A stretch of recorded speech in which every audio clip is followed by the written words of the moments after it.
طبعا ابتديت بلوى وسويت هاي الحلاوة.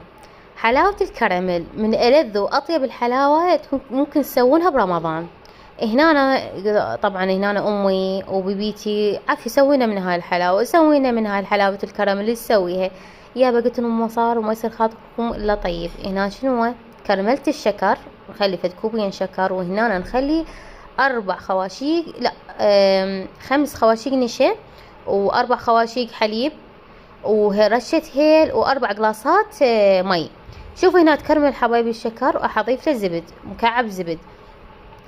فاضيف له هنا هم شوي وانا حليب وماسك المواد سوية. نبي تضيف هاي المخلوط اللي سويته على صفحة، اظل احرك بيه حد ما يسك، حتى لو يسك عندكم الشكر عادي. هنا ورا ما استوت عندنا الحلاوة الكراميل ضفت لها القمر. شوفوا هنا عشان صار شكلها كلش طيب وكلش حلو زين. فهنا أنا راح اخليها بكاسات واضيفهن هنا.